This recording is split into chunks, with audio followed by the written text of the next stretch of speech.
بسم الله الرحمن الرحيم. اللهم صل على سيدنا محمد.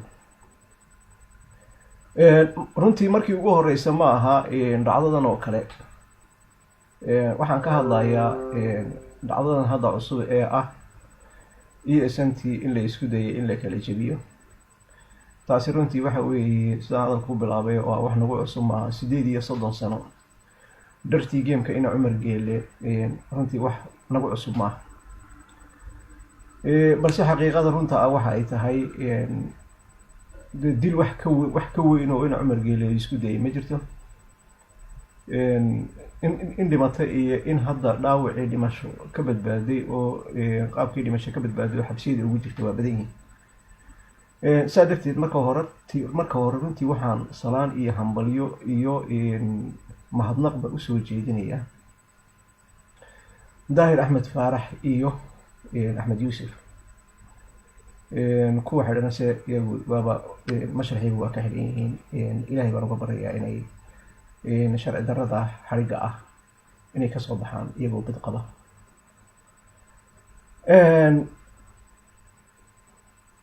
waxa aan runtii ka xunnahay haddii aan nahay qurba joog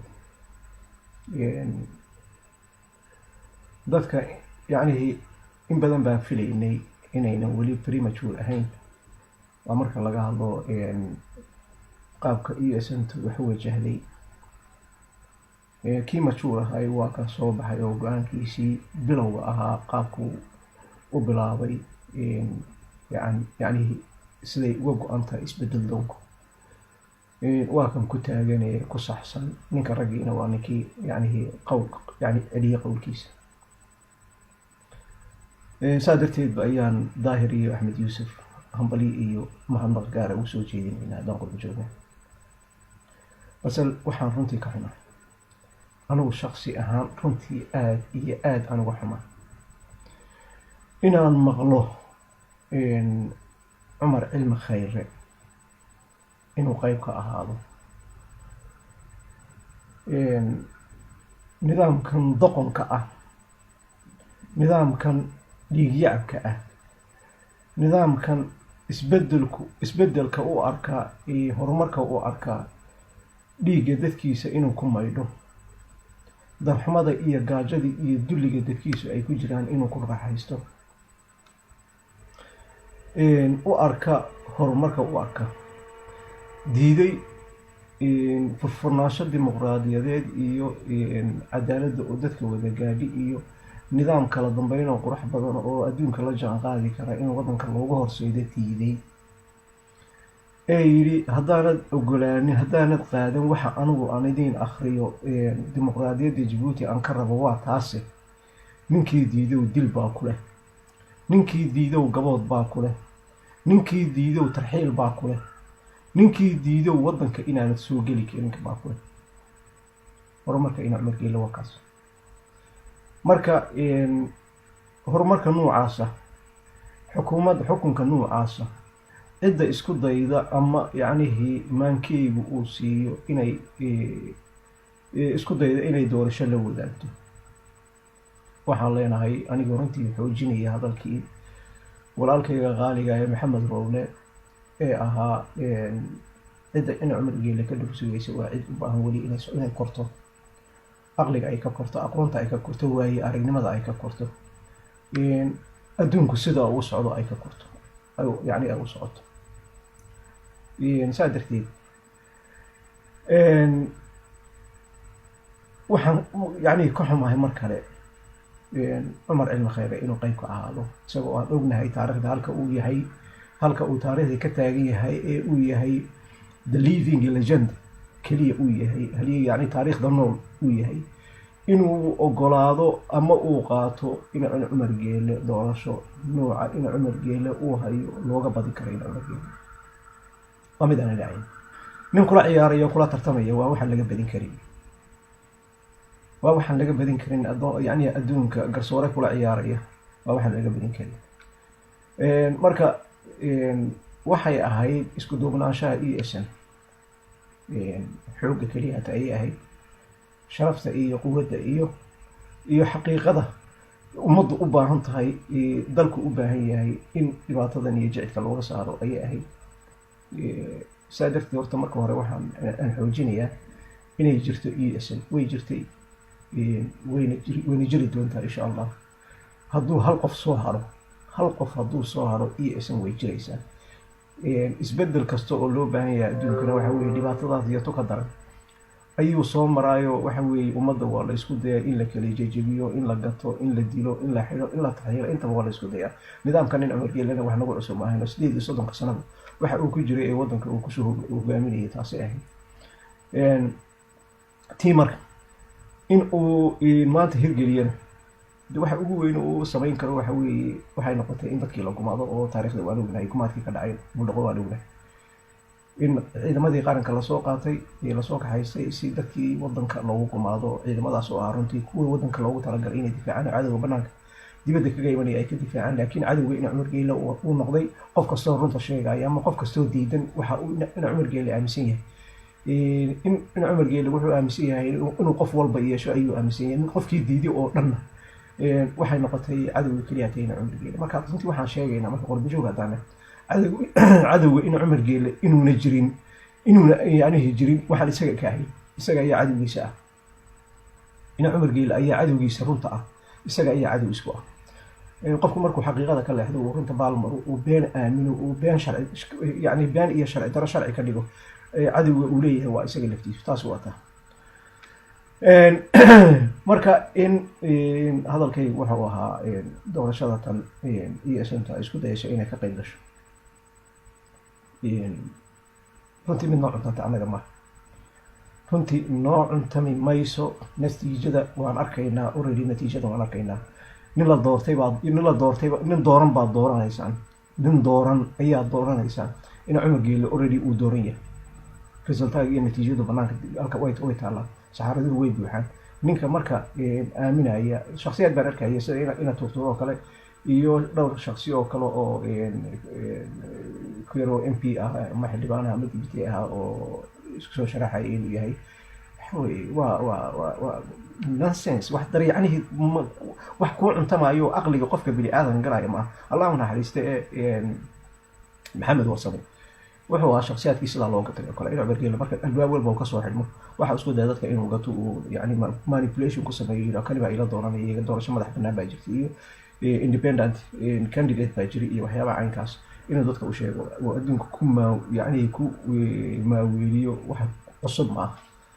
hase yeeshee waxaanan filaynin waa ESN oo noqota candidate ka ahayn ilaa la helo doorasho xaq oo madax bannaan, guddi doorasho oo madax bannaan oo dadka u siman oo wax kala saara ilaa la helo oo dhafo labada dhinac iyo qayb saddexaad oo kale oo ama u dhaxaysa labada garab ee hay'atoona aan ku jirin iyo adu guddi labada dhaf oo labada qaybood barraali iskaga yihiin oo labada cid walba u cuntaba haddaanu jirin wax doorasho la dhihi kara ma jirta.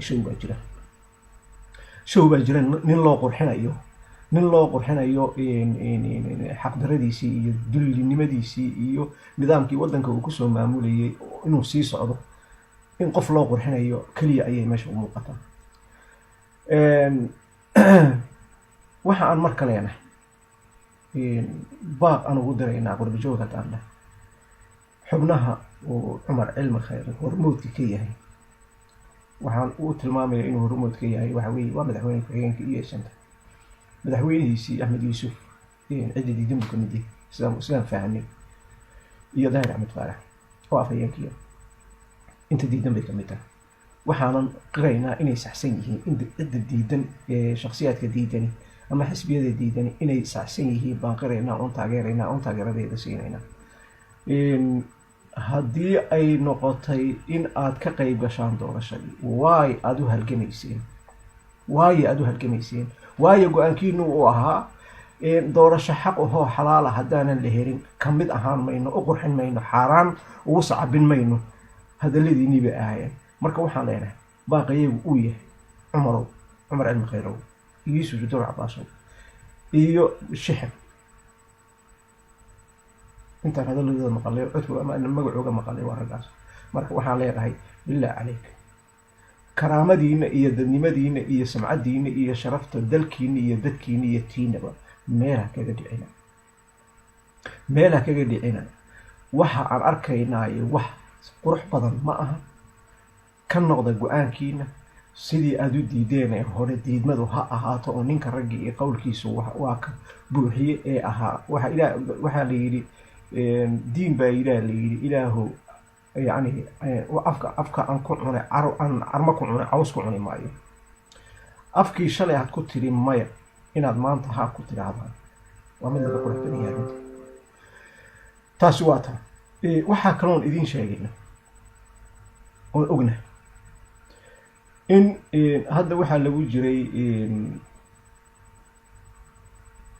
muddo 2 bilooda inaa wax isku soo baxa aanan lagu ogolay isaga mooyaane Cumar Geele kooxdiisa mooyaane cid kale oo soo bixi karta inay jirin adiga marakacaysaan waa ogtay. laakiin ka daro dibi dhalbaatimida hadda soo socota in ognahay ayaa ka daran. guri walba in askari la hordhigo ilaa natiijada in Cumar Geele loogu saabinayo xaaraanta loogu dacaynayo inayna suuro gelin isku soo bax iyo dad diidi kara inayna jirin ayaa waxa la suuro gelinayaa oo ognahay in guri walba askari la hordhigayo dariiq walba askar lagu daadinayo si isku socodka dadku ana aanu suuro gelin oo u suuro gasho kaliya xaaraanta in loogu duceeyo Cumar Geele. marka dhibaatadii aad ku oogeyseen tuka daran baa soo socota maadaama ay sidaa tahay waxa ay tahay runtii inaad ka weynaataan doqonimadii iyo qaabkan in Cumar Geele uu dadka iyo dalba u marin habaabinay inaad ka weynaataan oo aragtaan waxa saxda ah iyo waxa qaladka ah ayaa runtii baaqaya waxa ku salaysan. waxaa kaloon ognahay wadamada reer galbeedku inay la socdaan wax arrintan fariimo badan iyo baaq badan iyo waraaqo badan aan gaarsiinay lala socdo. waxaan idiin tusaaleynayaa safaaradda Mareykanku inay Ismaaciil toos ugu tagto qolay Ismaaciil hadii waa dheeraynaysaa marka loo fiiriyo ka xumaanshaha dowladda Mareykanku ay ka xumaatay qaabka in Cumar Geele wadanka uu maareynayo. wadankii uu ka dhigay xero military wadankii oo istiraatiiji ah. cadawga maanta uu ku dhex samaystay ummadda reer Jabuuti waxaa ka daran cadawga banaanka uu ku leeyahay in Cumar Geele isaga sida hadalka aan ku bilaabay in Cumar Geele cadawga uu leeyahay waa naftiisa ayaa isaga cadow ku ah dhaqankiisa ayaa isaga cadow ku ah. saa darteed damoor uu qalad sameeyay Cumar Geele damoor annaga positive ay noqoto wanaaga ay noqoto ayaa runtii waxa aan ku faraxsanahay waayo waxa la yiraahdaa maanta anagu ma lihin reer Jabuuti ma laha dadka reer Jabuuti iyo wadanka reer Jabuuti toona ma laha cadwan in Cumar Geele ka hayn in Cumar Geele cadawgiisi waa naftiisa hadalka ku dhigan hadalku aan ka wada sheegay. sidaa darteed waxa aan leeyahay marka aan ku celinayaa mar saddexaad aan ku celinayaa aan jeclahay inaan ku sii celiyo madaxda USN wadajirkiina iyo jiritaankiina waxa uu ku xiran yahay iyo rajada reer Jabuuti toona ay ku xiran tahay isku dubnaashiina ayay sharaftii iyo midnimadii iyo karaamadii iyo xoogga uu ku jiray. haddii aad xasuusataan intii aanan USN la abuurin ka hor asxaabtina way jirayeen wax cusub hadda kusoo biiray anigu ma ogi balse laakiin haddaad fiiriso mid walba aad u fiiriso awoodda uu lahaa ka hor jiritaan imaatinka USN waad ii qiraysaan baan u malaynaya effecta caynkaas inayna lahayn jirin. laakiin effectiga maanta yimiday pressureka yimiday cabsida geliya in Cumar Geele ee baaniga ku abuuray waxa uu yahay isku duubnaantiina. taas ayaa keentay inay bulshaduna gudbad inay riyaaqdo. laakiin waxaan ku hambalyaynayaa gaar ahaan Axmed Yuusuf iyo Daahir Axmed Faarax sharaftiinu waxa ay maraysaa qalbiga ummadda iyo dalka iyo dadkaba wada marteene halka ka wada ayaa leeyahay halka ayaa ka wada in labadiina oo kaliya haddaad soo hadhaan in labadiina ayaa ESN hadduu mid soo haro midkaa soo haray baa ESN ummaddu saasay idin daba joogtaa dibad iyo gudba ayay idin daba joogtaa. waxaan leeyahay go-aankii hore ee taagnaydeen yaana waxba iska bedelin oo hadalkii shalay maya aatay inaad maanta haa tidhaahdo dee laga qurux badan adigu inagu ha istooginin ayaan leenahay. marka waxaanu ku celinayaa mar kale, nin dooran mayno in Cumar Geele uu dooran yahay forever, weligii inuu joogo ayuu u dooran yahay. yeeli mayno hadduu hal qof ka soo hadho. Billahi tawfiiq.